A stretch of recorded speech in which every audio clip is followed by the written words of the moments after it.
Hello everyone, welcome to mind boosting classes. इस video में हम क्लास 7 चैप्टर 13 साइंस का देखने वाले हैं, जिसका नाम है मोशन एंड टाइम। तो चलिए शुरू करते हैं इस चैप्टर को। उससे पहले अगर आपने हमारे चैनल को सब्सक्राइब नहीं किया तो जल्दी से सब्सक्राइब का बटन प्रेस कर दीजिए और बेल आइकन भी आप दबा दीजिएगा, जिससे आपको आगे आने वाली वीडियोज़ की नोटिफिकेशन टाइम पर मिलती रहेगी। तो क्लास 6 में हमने काफ़ी डिफरेंट टाइप्स ऑफ मोशंस के बारे में जाना था। You learned that a motion could be along a straight line, it could be circular or periodic। तो हमने जाना था कि एक जो मोशन है वो स्ट्रेट लाइन के साथ भी हो सकता है, सर्कुलर मोशन भी हो सकता है, पीरियोडिक भी हो सकता है। तो क्या सारे मोशंस आपको याद हैं? यहाँ पर आपको दिए गए हैं एग्जाम्पल्स ऑफ मोशन, जैसे सोल्जर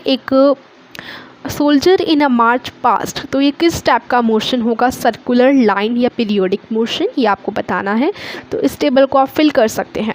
तो ये कॉमन एक्सपीरियंस है that the motion of some objects is slow while that of some others is fast. कुछ जो चीज़ें होती है उनका जो मोशन होता है वो स्लो होता है, धीमा, किसी किसी का फास्ट होता है। तो यानी स्लो और फास्ट। अब हम जानेंगे स्लो और फास्ट कैसे। हम जानते हैं कुछ व्हीकल्स जो हैं, यानी कुछ ट्रांसपोर्ट्स जो हैं वो ज़्यादा तेज़ी से चलते हैं दूसरे व्हीकल्स से।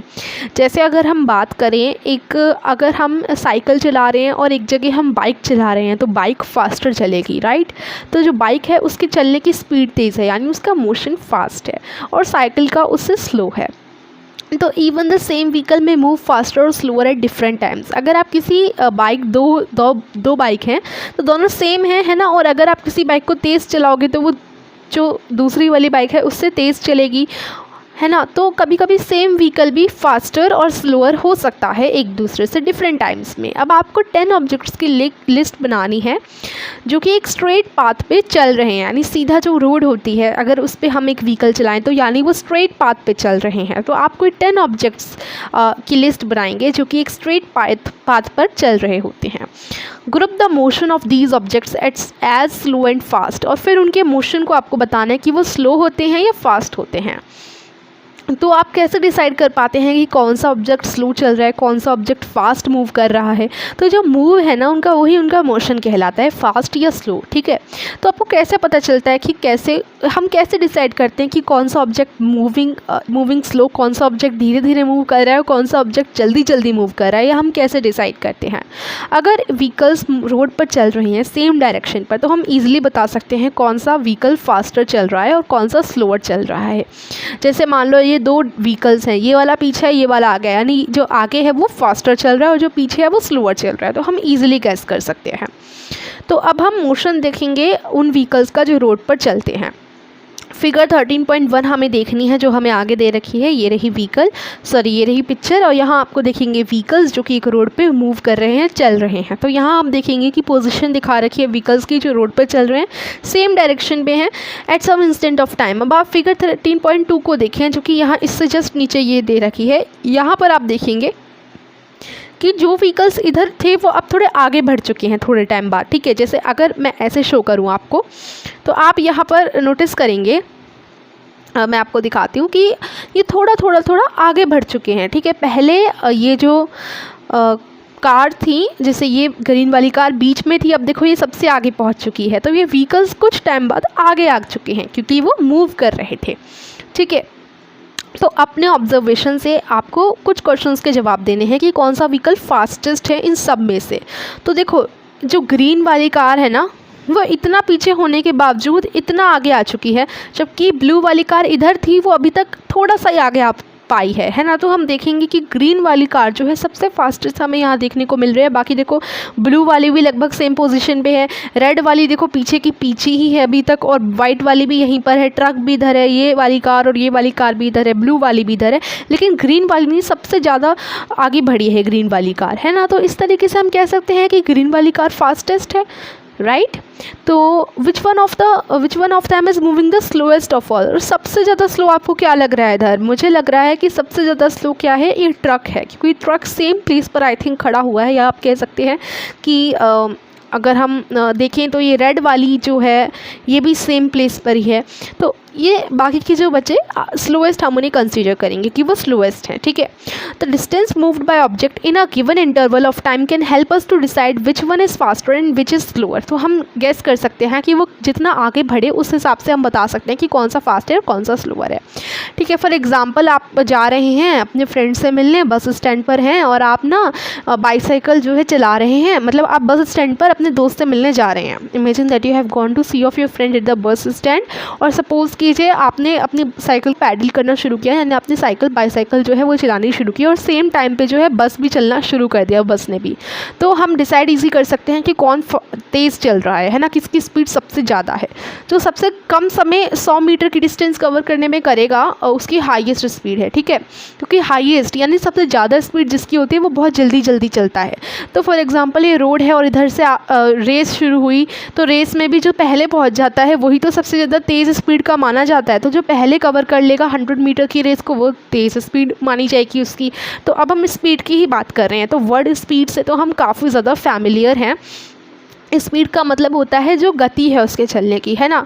तो हमने बहुत सारे एग्जाम्पल देख लिए हैं। हाई स्पीड इंडिकेट करती है कि जो डिस्टेंस है वो कम समय में कवर हो रही है ना। कम समय में अगर हम ज़्यादा चल लें तो यानी हमारी स्पीड तेज़ है। और larger distance covered in a given time, the most convenient way to find out of the 2 or more object is moving faster is to compare the distances move by them in a unit time. सबसे easy तरीका है ये find out करने का कि कौन तेज़, किसकी स्पीड फास्ट है। वो ये है कि अगर मान लो 200 मीटर की कोई रेस है, उसे ए ने 2 मिनट में कवर किया और जो बी है उसने 5 मिनट में कवर किया, तो आप इजीली बता सकते हो कि 2 मिनट यानी कम समय यानी स्पीड फास्ट, ठीक है। सेम डिस्टेंस थी बट ए ने जल्दी कवर कर ली, तो यही होता है, इसी को हम कहते हैं कंपेयर करना। और कंपेयर कर उनकी डिस्टेंसेस और उनके टाइम को हम पता लगा सकते हैं कि कौन तेज़ चल रहा है। अगर हमें डिस्टेंस पता है, दो बस ने कवर करी जो डिस्टेंस, अगर हमें वो डिस्टेंस पता है 1 घंटे में उन्होंने कवर की, तो हम बता सकते हैं कि कौन सा फास्टर है। तो we call the distance cover by an object in a unit time as the speed of the object. Speed की डेफिनेशन हम इस तरीके से लिख सकते हैं यहाँ से यहाँ तक कि हम स्पीड क्या होती है, किसी ऑब्जेक्ट की स्पीड क्या होती है। तो देखो, we call the distance covered by an object, एक ऑब्जेक्ट के द्वारा कवर की गई डिस्टेंस, जो कि सपोज मान लेते हैं 200 किलोमीटर या 20 किलोमीटर मान लेते हैं। डिस्टेंस क्या हो गई यहाँ पर 20 kilometre in a unit time. उस ऑब्जेक्ट ने यूनिट टाइम का मतलब या तो आप घंटे में बताओ कितना टाइम, या मिनट में या सेकंड में, आपको बताना है कि कितने टाइम में उसने कवर करी 20 किलोमीटर की डिस्टेंस। सपोज कीजिए ये कार है एंड 20 किलोमीटर की इसकी डिस्टेंस हो गई यानी डी, और टाइम क्या हो गया इधर टी फॉर टाइम है। टाइम हो गया 20 किलोमीटर इसने 1 आवर में कंप्लीट किए, हम ओनली मान रहे हैं। तो इस तरीके से अब हम बता सकते हैं कि इसकी स्पीड क्या है, ठीक है। जब हम कहते हैं कि जो एक कार है वो मूव कर रही है 50 किलोमीटर प्रति घंटे की स्पीड से, हम बोलते हैं ना 50 किलोमीटर्स पर आवर की स्पीड से हमारी कार चल रही है, यानी 50 किलोमीटर्स पर आवर का मतलब है कि वो 1 घंटे में 50 किलोमीटर कवर कर रही है, 50 किलोमीटर्स पर आवर। तो it implies that it will cover a distance of 50 kilometres in 1 hour. तो इसका मतलब होता है कि 1 घंटे में वो 50 किलोमीटर कवर कर रही है। However a car seldom moves with a constant speed for 1 hour. In fact, it starts moving slowly and then picks up speed. So when we say that the car has a speed of 50 km per hour, we usually consider only the total distance covered by it in 1 hour. तो हम यहाँ क्या कहा गया है कि कभी जैसे कार स्टार्ट होती है शुरू में वो स्लो चलेगी, फिर वो स्पीड अपनी पकड़ती है। तो हम 50 किलोमीटर पर आवर अगर हम बोलते हैं तो हम यूजुअली यही कंसिडर करते हैं जो कि टोटल डिस्टेंस उसने 1 घंटे में कार ने कवर की, वही हम बोलते हैं, ठीक है। We do not bother whether the car has been moving with a constant speed or not during that hour. The speed calculated here is actually the average speed of the car. In book we shall use the term speed for average speed. So for us the speed is the total distance covered divided by the total time taken. तो अब हम किसी भी transport की speed या किसी भी vehicle या किसी भी ऑब्जेक्ट की स्पीड कैसे निकाल सकते हैं। मान लो एक कार है, उसे पूरी टोटल डिस्टेंस जो उसे कवर करनी है वो 200 किलोमीटर की करनी है और टाइम उसने लिया 5 घंटे इस डिस्टेंस को कवर करने के लिए, यानी 5 घंटे में 200 किलोमीटर उसने कवर किए। तो अब आपसे पूछा गया कि उस कार की स्पीड कितनी थी कि उसने 5 घंटों में 200 किलोमीटर कवर किए। तो स्पीड कैसे निकाली जाती है, तो स्पीड होती है, हमें ये बताना है कि 1 आवर में उसने कितने घंटे कवर किए होंगे। अभी मैंने आपसे बोला, अभी हमने पीछे पढ़ा था ना 50 किलोमीटर पर आवर, तो 50 किलोमीटर पर आवर का यही मतलब है 50 किलोमीटर पर आवर उसकी स्पीड थी उस व्हीकल की, ठीक है। ऐसे ही हमें इस कार की स्पीड बतानी है जिसने 5 घंटों में 200 किलोमीटर की जो है डिस्टेंस कवर करी है। तो स्पीड का फॉर्मूला होता है speed is equal to total distance covered और टोटल टाइम टेकन।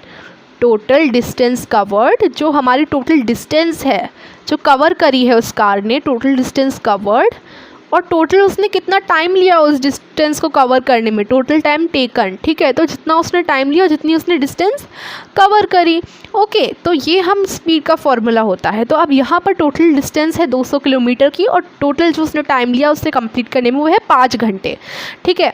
तो स्पीड निकालने के लिए कि उस कार की स्पीड क्या थी, हम क्या करेंगे, स्पीड इज इक्वल टू, हमें फार्मूला पता है कि टोटल उसकी डिस्टेंस कितनी थी, टोटल डिस्टेंस जो उसने कवर करी कार ने 200 किलोमीटर, और कितने घंटे में कवर करी, नीचे आता है टाइम उसने 5 आवर्स का लिया, ठीक है। और ये है डिवाइड का साइन, है ना, डिवाइडेड बाय, डिवाइड है ना, ये बीच में जो अपॉन होता है वो डिवाइड होता है। तो अब हम क्या करेंगे, अब हम सिंपली इनको डिवाइड कर देंगे। तो 5 4 20, 40 आंसर आ जाएगा इसका। अगर आप ऐसे भी डिवाइड करें 5 और 200 का, तो 5 4 हमारे 20 हो जाते हैं, एंड ये 0 जो कि यहाँ लग जाएगा, तो 40 हमारा आंसर आ गया, राइट। तो यानी स्पीड कितनी थी उसकी, 40 किलोमीटर पर आवर की थी, 40 किलोमीटर पर आवर की उसकी स्पीड थी। इसका मतलब है पर, ठीक है, मैं पर की जगह इसको लगा रही हूँ स्लैश को, ठीक है। तो 40 किलोमीटर पर आवर की स्पीड थी। तो इस तरीके से हम लोग स्पीड निकालते हैं। वैसे आपको आई थिंक पता होगा ये वाला फॉर्मूला स्पीड का।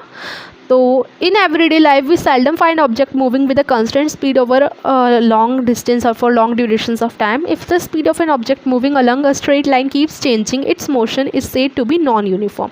On the other hand, an object moving along a straight line with a constant speed, it is said to be in uniform motion. In this case, the average speed is the same as the actual speed. तो देखो ये जो आई ना, अभी हमने निकाला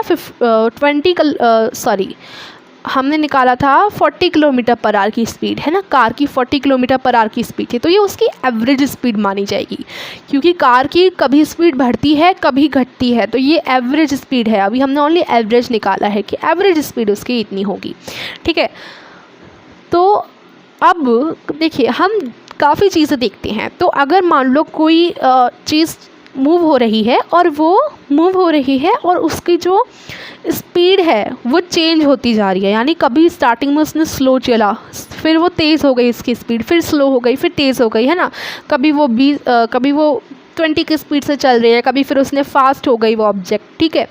तो जब उसका जो स्पीड होती है ऑब्जेक्ट की, वो स्ट्रेट लाइन में कोई ऑब्जेक्ट चल रहा है और उसकी स्पीड जो है चेंज हो रही है, ठीक है, तो वो मोशन जो होता है नॉन यूनिफॉर्म कहलाता है। वो नॉन यूनिफॉर्म मोशन में होता है वो ऑब्जेक्ट, ठीक है। और अगर कोई ऑब्जेक्ट है जो एक स्ट्रेट लाइन पे चल रहा है, ये ऑब्जेक्ट है जो चल रहा है, और ये एक मतलब एक नॉर्मल उसकी स्पीड है, कांस्टेंट स्पीड है, उसी के साथ वो चल रहा है, ठीक है, सेम स्पीड रह रही है उसकी, तो वो यूनिफॉर्म मोशन में कहलाता है कि वो यूनिफॉर्म मोशन में है, ठीक है। तो अगर कांस्टेंट यानी सेम स्पीड रही तो वो यूनिफॉर्म मोशन, और स्पीड कभी स्लो कभी फास्ट हो रही है, चेंज होती रह रही है, तो नॉन यूनिफॉर्म में आ जाता है वो, ठीक है।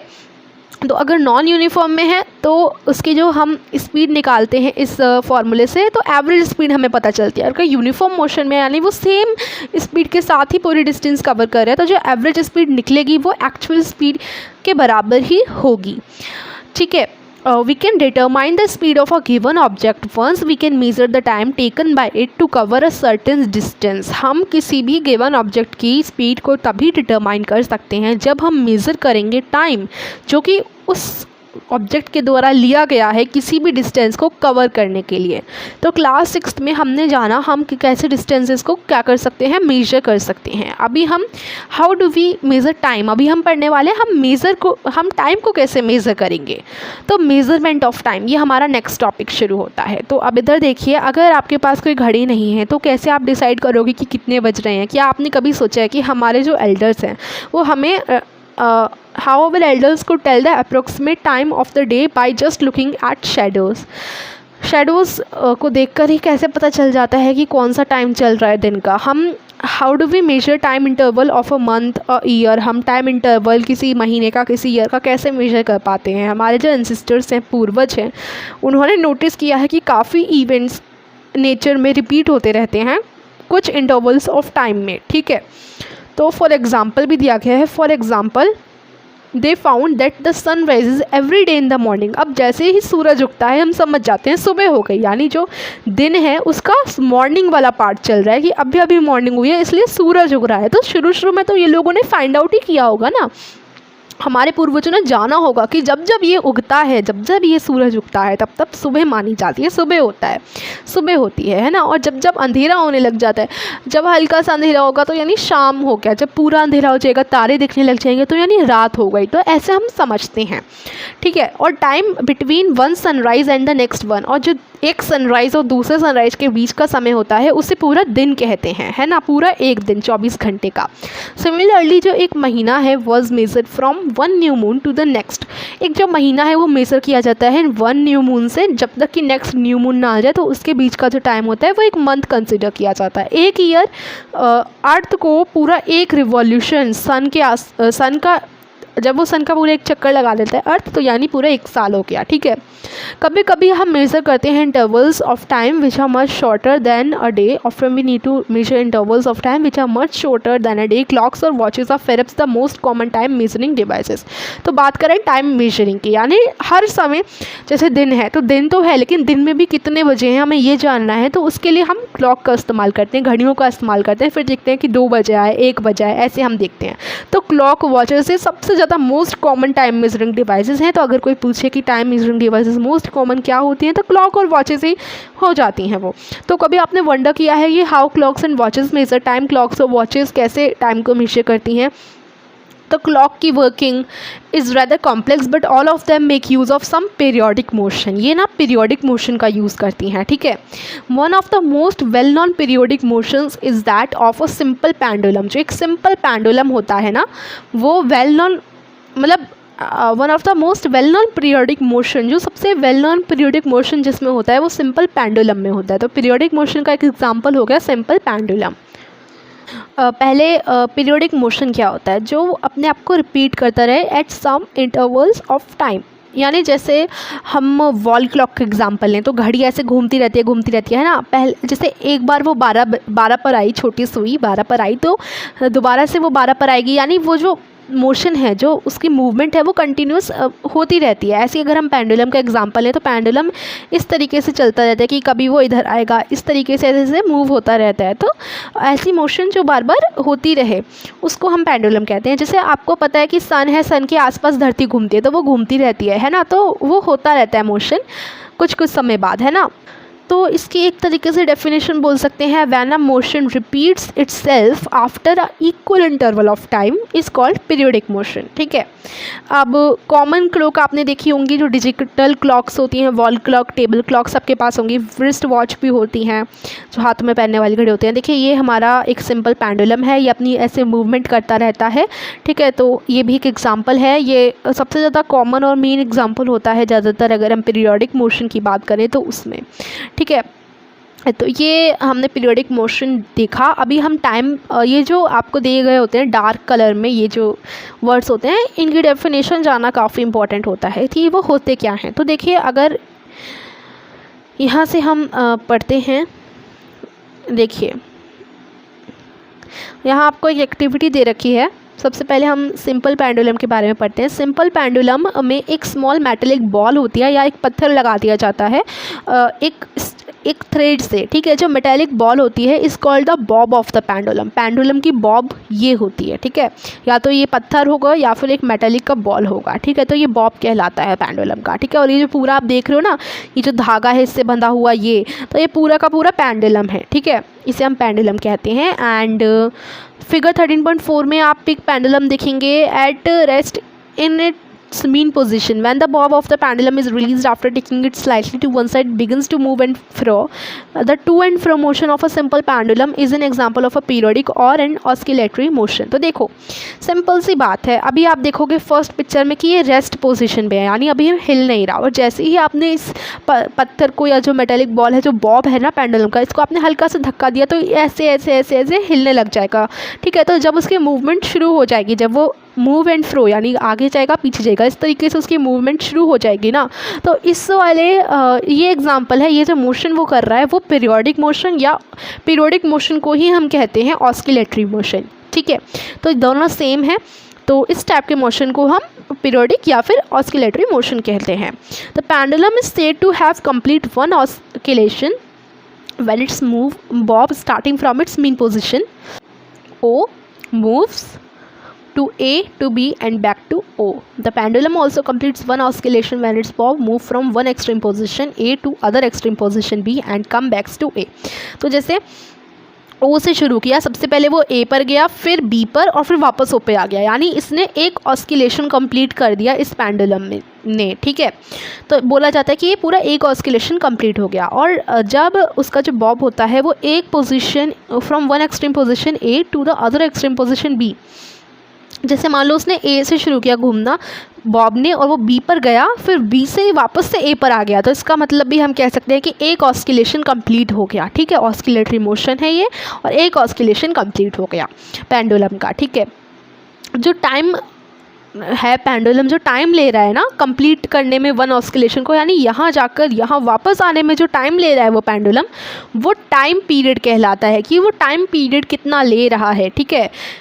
तो जैसे अगर वो 1 मिनट ले रहा है, या 1 मिनट नहीं, हम 10 सेकंड ही कंसीडर करेंगे, क्योंकि काफ़ी जल्दी मूव करता है ये। अगर A से B पे गया, B से वापस A में आने में मान लो 10 सेकंड लगे, तो 10 सेकंड इसका टाइम पीरियड है एक ऑस्किलेशन को कंप्लीट करने में, ठीक है, जो उसने टाइम लगाया। उसके बाद एक यहाँ एक्टिविटी दे रखी है जिसमें आप एक सिंपल पेंडुलम बना सकते हैं, और आपको अपने फ़ैन ऑफ कर देने हैं और बॉब को रेस्ट पोजीशन में लाना है, यानी उस रेस्ट पोजीशन रेस्ट पे ला, या रेस्ट का मतलब होता है कि वो एक जगह टिका रहे, यानी अभी ये हिल नहीं रहा ना बॉब इसका, यानी वो रेस्ट पर है। रेस्ट को हम कह सकते हैं मीन पोजीशन। मीन पोजीशन का मतलब होता है कि वो रेस्ट पर है, ठीक है, यानी वो अभी नहीं मूव कर रहा, ओके।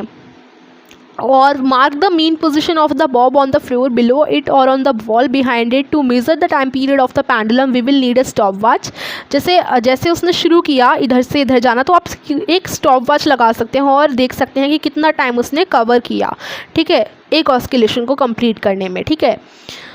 तो आपको यहाँ यही बताया गया है, अपने पेंडुलम को मोशन में लाने के लिए आपको बॉब को थोड़ा सा धक्का टाइप का देना है, फिर वो बॉब घूमना शुरू कर देगा, और जो बॉब से स्ट्रिंग अटैच होनी चाहिए जिससे वो गिरे ना, ठीक है।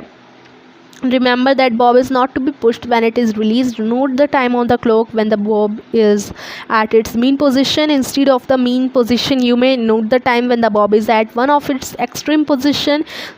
Measure the time the pendulum takes to complete 20 oscillation, और ऐसे करके जब वो 20 ऑस्किलेशन कंप्लीट कर देगा पेंडुलम, तो आप मेजर करेंगे और अपनी ऑब्जर्वेशन लिखेंगे, ठीक है। तो यही चीज़ यहाँ दी गई है, और उसके बाद यहाँ पर आप अपनी ऑब्जर्वेशन लिख सकते हैं। तो ये एक्टिविटी आप करना चाहें तो कर लीजिएगा। एंड नाउ आगे पढ़ते हैं। Nowadays, most clocks or watches have an electric circuit with one or more cells. These clocks are called quartz clocks. तो देखिए आजकल ना जो ज़्यादातर क्लॉक्स होती हैं या वॉचेस होती हैं उनमें एक इलेक्ट्रिक सर्किट लगा होता है, एक या ज़्यादा सेल उसमें होते हैं, और इन क्लॉक्स को हम क्वार्ट्ज क्लॉक्स कहते हैं। जो टाइम मेजर किया जाता है क्वार्ट्ज क्लॉक्स में वो ज़्यादा एक्यूरेट होता है उन क्लॉक्स से जो पहले के ज़माने में अवेलेबल थी, उनसे ज़्यादा एक्यूरेट होता है आजकल की क्वार्ट्ज क्लॉक्स में, ठीक है। अब units of time and speed, तो यूनिट तो आप सभी को पता है, सेकंड, मिनट्स भी यूनिट होता है, आर भी होता है ना। तो टाइम को मेजर करने का, टाइम और स्पीड को मेजर करने के यूनिट जो है, basic unit of time second ही होती है। सेकंड का सिंबल एस आप यूज़ कर सकते हैं। लार्जर यूनिट ऑफ टाइम, अगर हम सेकंड तो बहुत छोटी होते हैं, उससे बड़ी मिनट, उससे बड़ी आर, तो ये लार्जर यूनिट हो जाएंगे मिनट और आर, ठीक है। आपको पता ही है ये यूनिट्स हम बहुत आप कहते होंगे बस 2 मिनट, बस 2 सेकेंड, ऐसे हम बोलते ही हैं नॉर्मली। तो ये बहुत बहुत बहुत बेसिक चीज़ है। तो बेसिक यूनिट क्या होगी स्पीड की, ये जानते हैं। तो देखिए, स्पीड डिस्टेंस अपॉन टाइम होता है, डिस्टेंस अपॉन टाइम, है ना। स्पीड का फॉर्मूला यही तो होता है, डिस्टेंस अपॉन टाइम, यानी टोटल हम डिस्टेंस में डिवाइड कर देते हैं टाइम का, है ना। तो बेसिक जो यूनिट होती है स्पीड की वो या तो मिनट होती है या सेकंड होती है। Of course it could also be expressed in other unit such as minute और किलोमीटर। देखिए यहाँ क्या बोला गया है, मीटर पर सेकेंड, ठीक है। तो ज़्यादातर जो बेसिक यूनिट होती है स्पीड की वो यही होती है। इसे हम अदर वेज में भी एक्सप्रेस कर सकते हैं, जैसे कितने किलोमीटर पर आवर कवर किए, है ना, या कितने मीटर पर मिनट, ठीक है। तो हम किसी में भी स्पीड को एक्सप्रेस कर सकते हैं। ओके, आपको याद होगा, You must remember that the symbols of all units are written in singular, यानी सभी यूनिट्स के जो सिंबल होते हैं ना, the symbols of all the units, सभी यूनिट्स के जो सिंबल होते हैं वो सिंगुलर में ही लिखे जाते हैं, ठीक है। फॉर एग्जांपल हम 50 किलोमीटर लिखते हैं, 50 किलोमीटर्स नहीं, यानी 50 बड़ा नंबर है, 1 से ज़्यादा है, लेकिन आप km ही लिखोगे, किलोमीटर ही लिखोगे, एस नहीं लगाओगे, ठीक है। ऐसे ही 8 सेंटीमीटर लिखा जाता है, 8 सेंटीमीटर्स नहीं लिखा जाता, ठीक है। और बाकी आपको पता है एक दिन में कितने सेकंड होते हैं, आप निकाल सकते हो। एक साल में कितने आवर्स होते हैं, या आप निकाल सकते हो, ठीक है। हम जानते हैं अगर हमें निकालना है कितने घंटे होते हैं एक साल में, तो हमें पता है कि एक डे में 24 आवर्स होते हैं, है ना, 24 आवर्स। और एक साल में 365 डेज़ होते हैं, तो 365 डेज़ होते हैं, तो 24 मल्टीप्लाई बाय 365 कर दोगे तो आपको पता चल जाएगा कि 365 डेज़ यानी 1 ईयर में कितने घंटे होते हैं। और यहाँ आपको एक इंटरेस्टिंग स्टोरी दे रखी है, कैसे डिस्कवर हुआ था that the time period of a given pendulum is constant. जो एक पेंडुलम है ना उसका कंस्टेंट होता है टाइम पीरियड, ठीक है। यानी ऐसा नहीं कि पेंडुलम कभी स्लो हो जाएगा कभी फास्ट हो जाएगा, वो कंस्टेंट स्पीड पे मूव करता है। तो आपने नाम सुना होगा फेमस साइंटिस्ट गैलीलियो गैलीली का। तो ये कहा जाता है कि गैलीलियो एक दिन बैठे हुए थे चर्च में, उन्होंने नोटिस किया जो लैंप है suspended from the ceiling with the chain was moving slowly one side to other. मतलब उन्होंने किसी चीज़ को इधर उधर घूमते हुए देखा। उन्हें ये सरप्राइज़ हुआ ये जानकर कि जो his pulse beat the same number of times during the interval in which the lamp completed one oscillation। जो पल्स है वो उसी समय उनकी बीट करती थी जब सेम मतलब जितना लैम्प एक ऑस्किलेशन को कवर करता था ना, जितनी इंटरवल नंबर ऑफ टाइम्स में, यानी यही बोला गया है। ये जानकर बहुत ज़्यादा सरप्राइज हो गए कि उनकी जो पल्स बीट है, दैट हिज पल्स बीट, उनकी जो पल्स है वो बीट करती थी the same number of times during the interval in which the lamp completed one oscillation, ठीक है। तो गैलीलियो ने इसका एक्सपेरिमेंट किया वेरियस पेंडुलम से अपनी ऑब्जर्वेशन को वेरीफाई करने के लिए। उन्होंने जाना लास्ट में कि जो पेंडुलम है of a given length take always the same time to complete one oscillation. आप पेंडुलम को जितनी बार भी हिला दो ना, वो एक ऑस्किलेशन जो है सेम पीरियड ऑफ टाइम में ही कवर करेगी, ठीक है। और इसी ऑब्जर्वेशन से जो है पेंडुलम क्लॉक्स का डेवलपमेंट हुआ। विंडिंग क्लॉक और रिस्ट वॉच भी पेंडुलम क्लॉक्स के ही और भी बेटर वर्जन्स हम कह सकते हैं। And then different unit of time are used depending on the need. For example it is convenient to express your age in years rather in days. और आज से अगर आप अपनी एज को बताओगे कि मैं 1506 दिनों का हूँ, तो ये थोड़ा मतलब हम ज़्यादातर एक्सप्रेस करते हैं ईयर्स में एक्सप्रेस करना इजी हो जाता है, ठीक है। तो हम ईयर्स में एक्सप्रेस करें वो बेटर रहता है बजाय कि हम डेज़ या आवर्स में एक्सप्रेस करें। तो यही सेम चीज़ है कि अगर हम किसी रोड की डिस्टेंस वगैरह में से करते हैं तो ज़्यादा किलोमीटर मीटर में करते हैं, है ना। तो हम जो यहाँ यही बोला गया है कि जिस हिसाब से हमें ज़रूरत होती है उस हिसाब से हम यूनिट्स का यूज़ करते हैं। How small or large is a time interval of 1 second? The time taken in saying aloud 2001 is nearby 1 second. Verify it by counting aloud from 2001 to 2010. The pulse of a normal healthy adult at rest beats about 72 times in a minute. That is about 12 times in 10 seconds. This rate may be slightly higher for children. तो हमारा दिल beat करता है 72 times in a minute, जो कि लगभग 12 times हो गया 10 सेकेंड में, ठीक है। ये रेट चिल्ड्रन में ज़्यादा हो सकता है। काफ़ी बार जो मेजरिंग डिवाइसेस होती हैं were used in different parts of the world before the pendulum clocks become popular.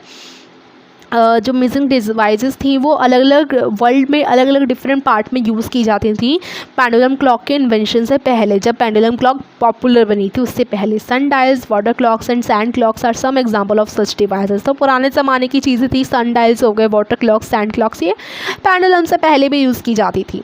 Different design आए इन डिवाइसेस के, जो कि बाद में डेवलप होते गए।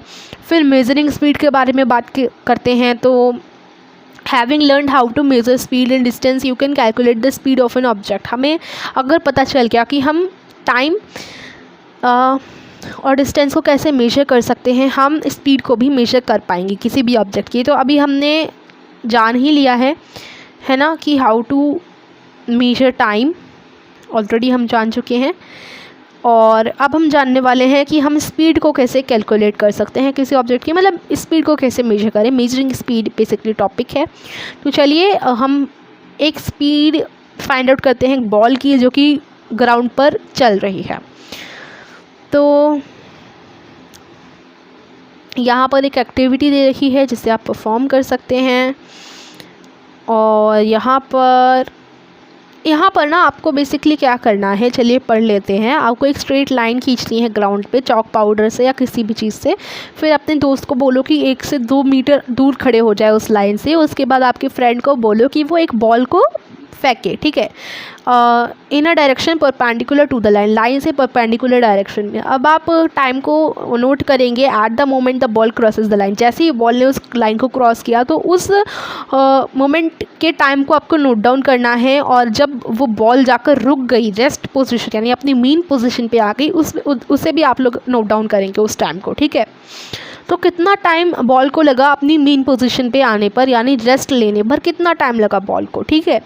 उसके बाद आपको डिस्टेंस जो है मेजर करना है, जहाँ से between the point eight which the ball crosses the line, यानी जब उस बॉल ने लाइन को क्रॉस किया था जब वो रेस्ट पोजीशन में आई, ठीक है। तो यहाँ जब उसने लाइन को क्रॉस किया, जब वो रेस्ट पोजीशन पे आई, तो आपको उसकी डिस्टेंस को मेजर करना है, ठीक है।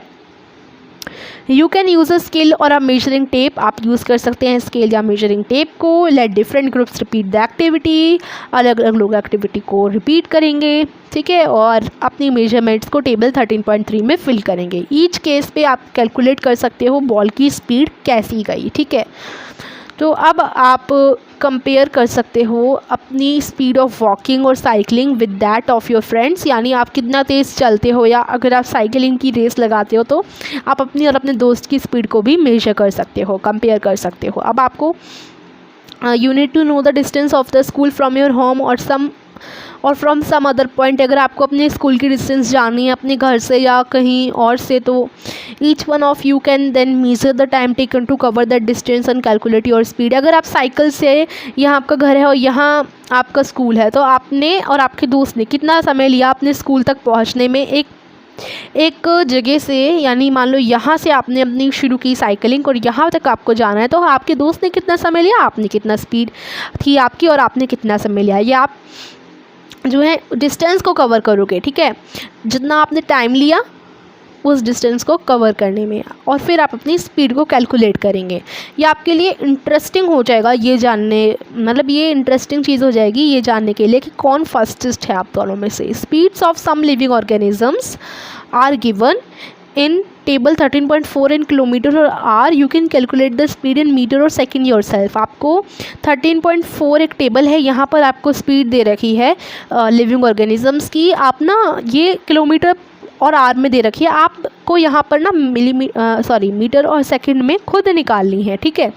तो ये आप इस तरीके से निकालेंगे कि 320 है अगर स्पीड, तो 320 इंटू 1000 हो जाएगा अपॉन 60 इंटू 60। इस तरीके से आप जो है मीटर और सेकंड में निकालेंगे।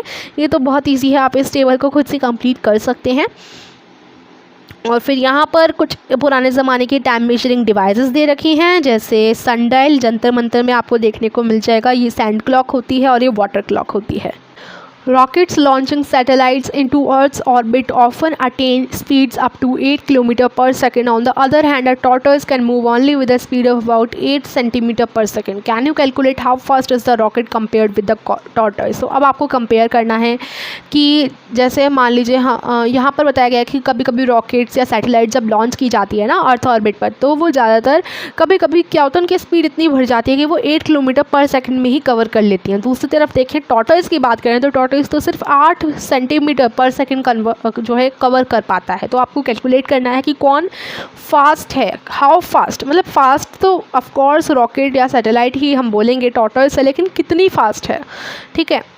तो once you know the speed of an object you can find the distance moved by it in a given time. All you have to do is to multiply the speed by time. अगर मान लो आपके पास क्या है, आपके पास only speed है किसी object की कि वो 8 सेंटीमीटर पर सेकंड कवर करता है या 8 किलोमीटर पर सेकंड कवर करता है, ये हमारे पास सिर्फ स्पीड है ना, डिस्टेंस नहीं है।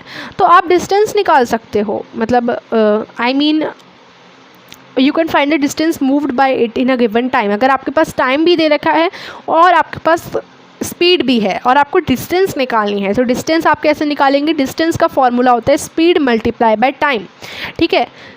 स्पीड का formula distance covered upon time था, है ना, और जो हमारा डिस्टेंस निकालनी है अगर आपको, और आपके पास स्पीड और टाइम दोनों चीज़ें हैं, तो आपका डिस्टेंस निकालने का फॉर्मूला हो जाएगा s इंटू टी, यानी स्पीड मल्टीप्लाई बाय टाइम, ठीक है। तो you can also find the time an object would take to cover a distance while moving with a given speed. अगर आपसे ऐसे क्वेश्चन पूछे गए हैं कि आपको टाइम निकालना है, फिर आपको डिस्टेंस दे रखी है और स्पीड दे रखी है कि मान लो 200 मीटर की एक रोड है और स्पीड वो कवर कर रहा है 1 मीटर प्रति पर मिनट हम ले लें, या हम ले लें मान लीजिए 2 मीटर पर मिनट, ठीक है।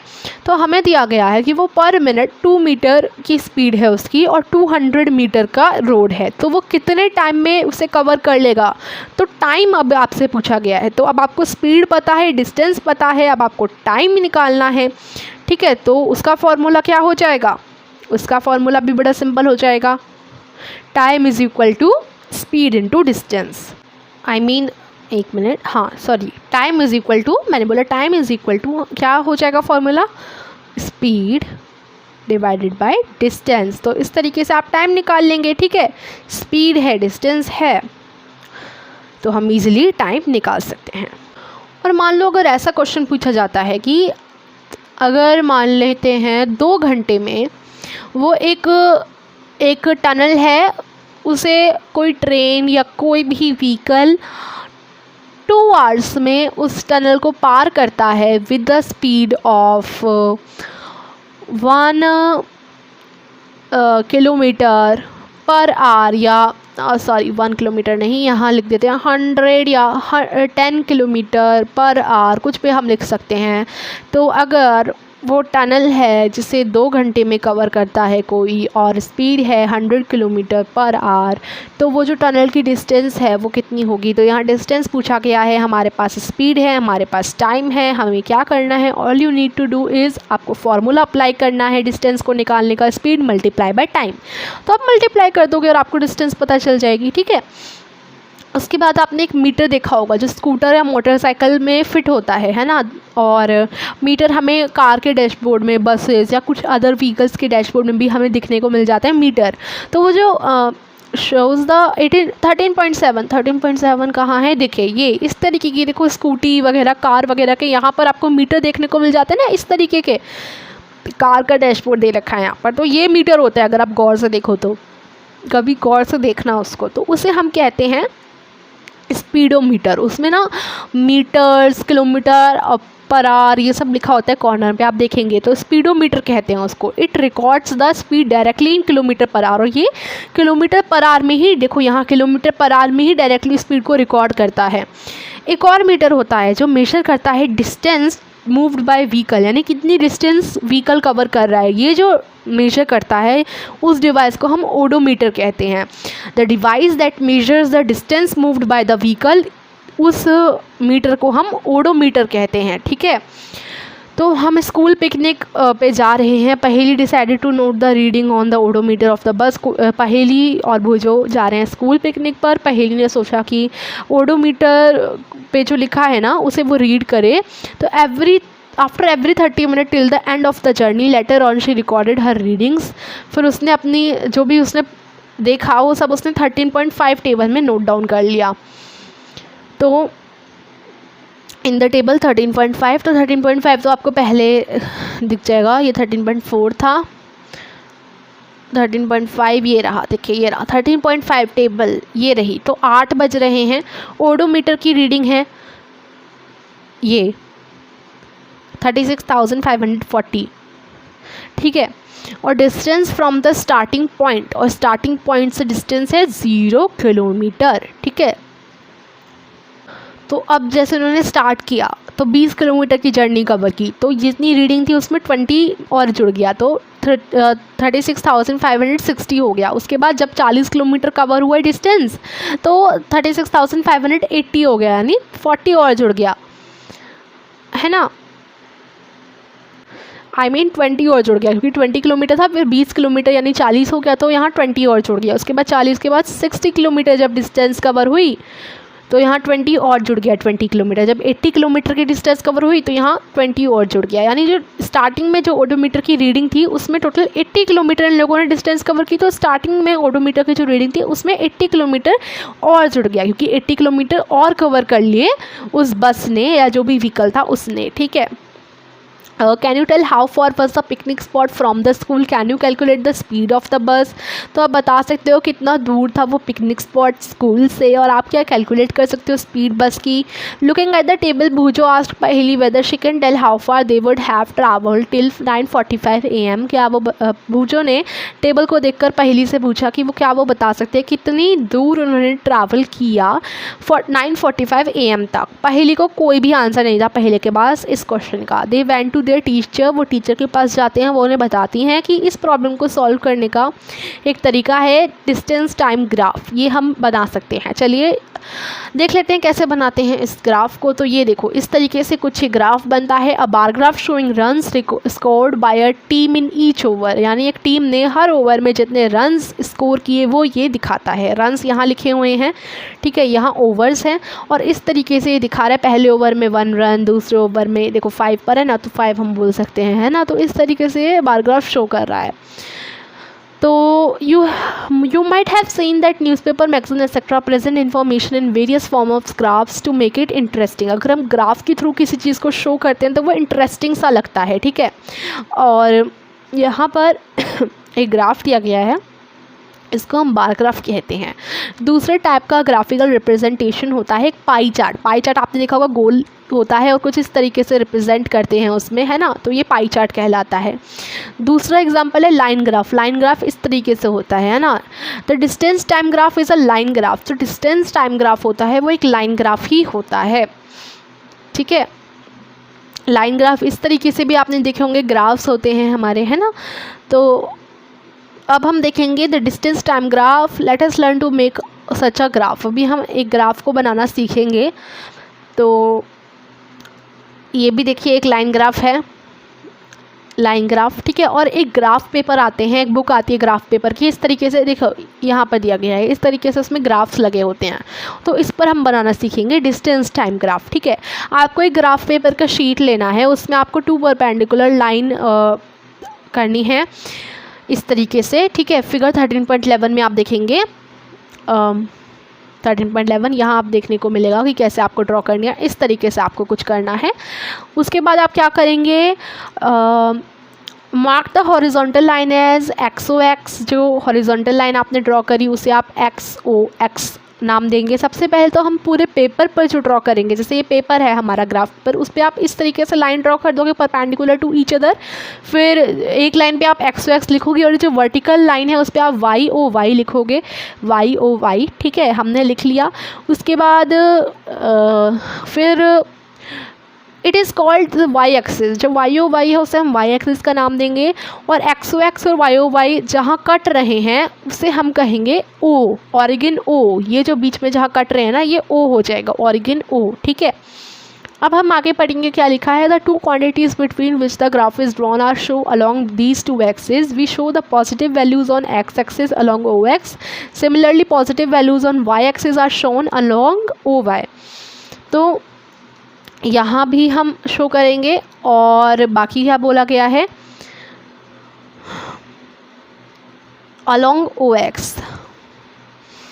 तो इस तरीके से यानी हम ऐसे बनाते हैं और ऐसे हम शो करते हैं। ये हमारा वाई एक्सेस, ये हमारा एक्सेस भी यहाँ देखो बता रखे हैं। अगर हम देखें which the graph is drawn are shown along these two axes. We know that positive values on the, we show the positive values on the x axis along ox। तो OX ये x एक्सिस हो जाएगा और ये y हो जाएगा, ठीक है। अब यहाँ पर हम अपनी वैल्यूज़ को शो करेंगे, जैसे इधर शो किया हुआ था ना, यहाँ बार ग्राफ था, इस तरीके से लाइन थी, और यहाँ हमने शो किया, यहाँ हमने शो किया। अपनी वैल्यूज़ जो हैं वो हम शो करेंगे, ठीक है। चलिए, देयरफॉर वी शैल, यहाँ से पढ़ते हैं। This chapter we shall consider only the positive values of quantity. Only positive values पे ध्यान देंगे इस चैप्टर में। We shall use only shaded part of the graph shown in figure 13.11। तो बेसिकली हमें ना ये वाला पार्ट ही यूज़ करना है। तो एक ग्राफ आपको पेपर मिलेगा, उसको आप इस तरीके से उस पर लाइन ड्रॉ करेंगे। वाई एक्सेस और एक्स एक्सेस हमारा हो जाएगा इधर, ठीक है। फिर हम क्या करेंगे, Bhuju and Paheli found out the distance travelled by a car and time taken by it to cover that distance. Their data is shown in table 13.6। अब यहाँ पर उनका कुछ डाटा है, भुजु और पहली का कुछ डाटा दिया गया है कि 0 मिनट डिस्टेंस 0, जैसी 1 मिनट होती है 1 किलोमीटर की डिस्टेंस कवर हो जाती है, 2 मिनट में 2 किलोमीटर की डिस्टेंस, 3 मिनट में 3 किलोमीटर की डिस्टेंस, 4 मिनट में 4 किलोमीटर की, और 5 मिनट में 5 किलोमीटर की डिस्टेंस कवर होती है।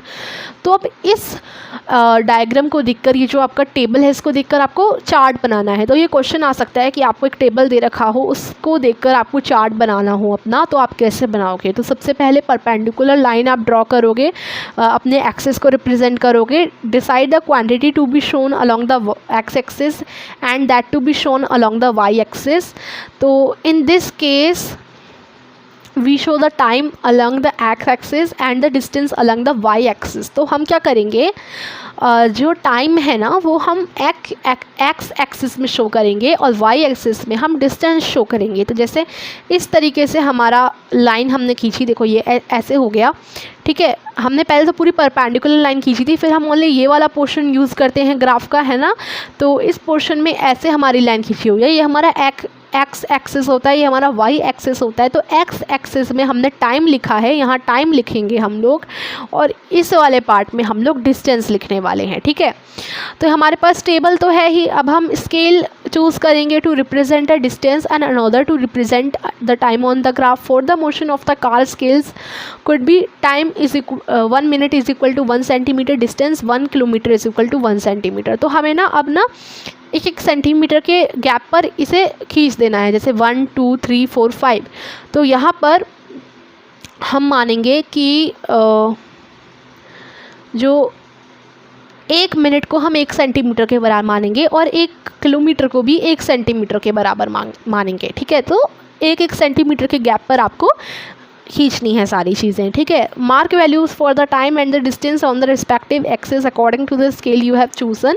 और अपनी टाइम की वैल्यू और डिस्टेंस की वैल्यू अपने एक्सेस पर आप लोग कर लेंगे, जैसे 1 सेंटीमीटर छोड़ के आप 1 2 3 4 5 लिखेंगे, क्योंकि हमने चुना है कि 1 minute is equal to 1 centimetre और 1 kilometre is equal to 1 centimetre. तो उसी गैप पे आपको करना है ये सब, ठीक है।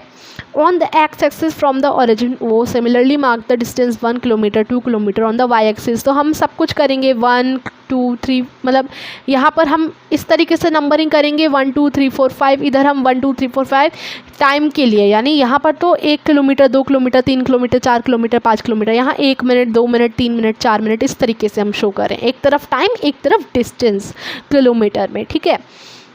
तो यही बोला गया है, for the motion of the car mark the time 1 minute 2 minute on X axis.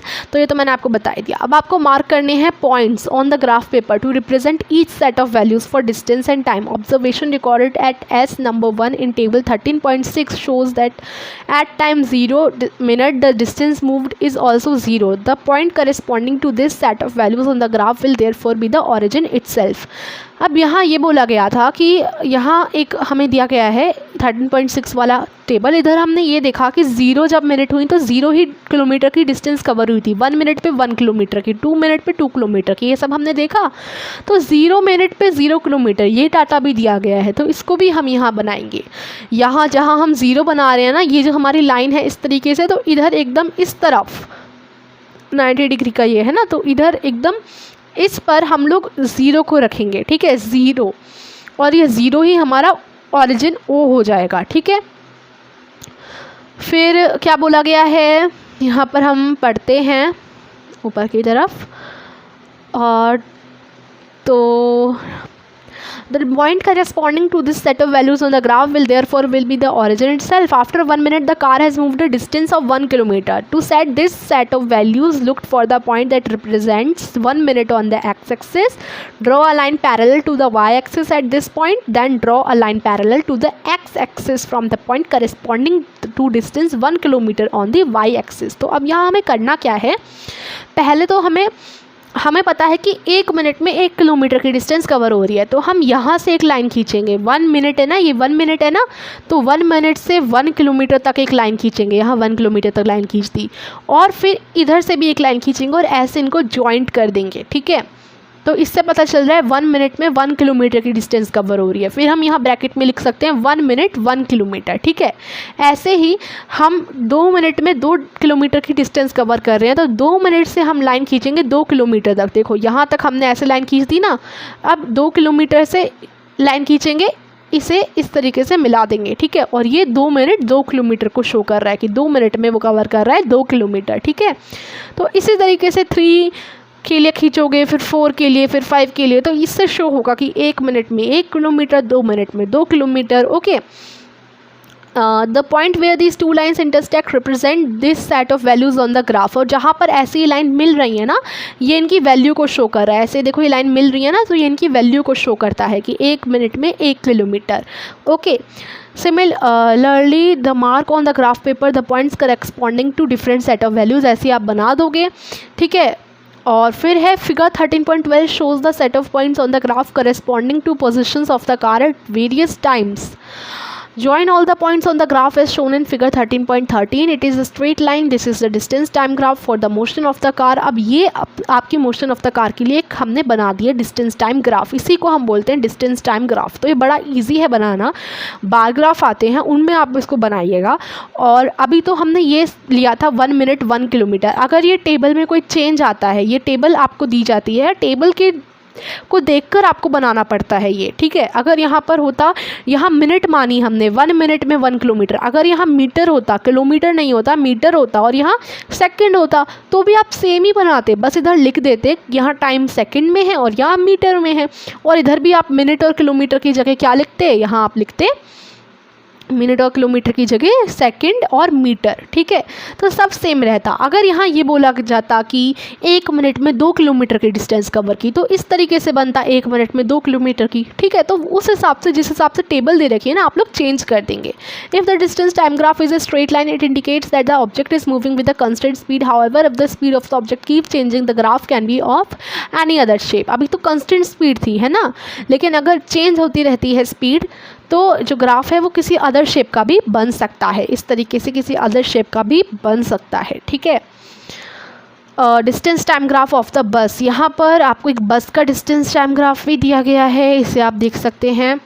जैसे 8 बज रहे हैं, 8:30 है ना, तो यहाँ पर डिस्टेंस किलोमीटर में है, 10 किलोमीटर 20 किलोमीटर, यहाँ पर टाइम दिया गया है AM में, ठीक है। तो AM में टाइम दिया गया है 8-8:30 के बीच का जो टाइम है, इसे और इस 10 किलोमीटर से ऐसे हमने मैच कर दिए। तो यहाँ जो भी टाइम होगा उस टाइम पे उसने 10 किलोमीटर की डिस्टेंस कवर करी। इस तरीके से हमने डिस्टेंस टाइम ग्राफ बनाया है एक बस का। तो यहाँ पर देखो हमने इस तरफ टाइम लिखा, ज़रूरी नहीं मिनट या आर ही लिखो, टाइम भी लिख सकते हो आप इस तरफ। ध्यान रखिए ये एक्स एक्सिस होता है या वाई एक्सिस होता है, ठीक है। और इस तरीके से आप बार ग्राफ बनाते हैं और इधर एक स्ट्रेट लाइन आप खींच सकते हैं, खींच देते हैं, ठीक है। तो यही था जो यहाँ बोला भी गया था कि is a straight line, it indicate that the object is moving with a constant speed. अगर यहाँ पर स्ट्रेट लाइन होती है, इसका मतलब जो ऑब्जेक्ट है कंस्टेंट स्पीड से मूव कर रहा है, ओके। तो आप कैसे ड्रॉ करेंगे, इस तरीके से, फिर वाई एक्सिस एक्स एक्सिस बनाएंगे, यहाँ नंबरिंग करेंगे, उसके बाद एक ऐसे लाइन खींचेंगे, उसके बाद यहाँ पर ये जॉइंट होती जाएंगी, उस हिसाब से आप लोग अपना जो है बार ग्राफ बनाएंगे। एंड देन आगे क्या है देख लेते हैं। Generally the choice of scale is not as simple as in the example given in figure.